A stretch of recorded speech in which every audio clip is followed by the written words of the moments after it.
Hi, beautiful people. My name is Sarah, and I am Wired for Freedom, and you are Wired for Freedom. I say that because Wired for Freedom is so much more than an accessory line. It's really a movement that God has put on my heart to wage war against the lies of the enemy and this identity crisis that we've been having since Satan deceived Eve. Every day people are believing lies from the enemy that they're worthless, that they're alone, that they're stupid, they're ugly, they're fat, that they don't deserve to live.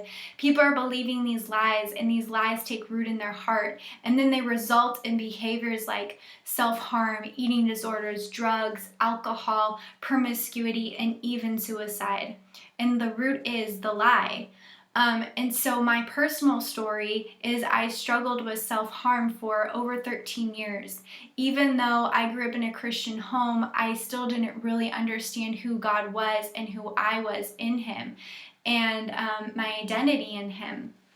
And so when I became a youth leader, and I couldn't understand why these girls weren't believing what God was saying, and the Lord really just spoke clearly to me one night and said, Sarah, you need to look in the mirror because you don't believe it either. And so he really started dealing with the lies I was believing and identity, and really what I like to say is, we are wired for freedom, but lies get tangled in with the truth, and we use God's truth to combat those lies. The weapons of our warfare are not carnal, but they're mighty for pulling down strongholds.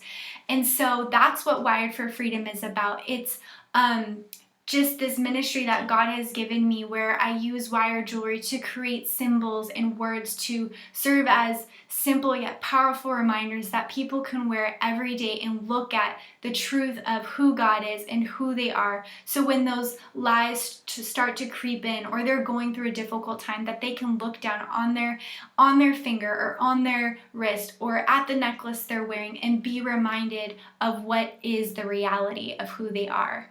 So I just want to encourage you that you are wired for freedom. If you would like to get some of my jewelry, you can get it at Blush Boutique. And also, when you're out and you're wearing it, I encourage you, if people ask you about it, to just share your story, to step out in boldness. Why did you pick that piece? What has God done in your life? Because you never know whose life you could change by sharing your story. That's actually part of my story, is because I opened up with someone, I realized I wasn't alone. And so you never know whose life you could change. Not only are you wired for freedom, but you're called to set others free and to show them that they are wired for freedom too.